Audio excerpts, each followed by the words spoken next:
Hey friends, if you wish to download skins for OSU, then the procedure is as follows. Open the website osuskins.net. I will share this hyper URL in the description section of this video. Now we have a lot of skins here and you can choose any skin of your choice. Let us say you want to choose this skin and then click on download corresponding to it.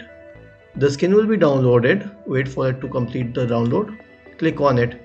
This will open OSU. Wait for the application to load and this will be the welcome page. Click on OSU here. Select options.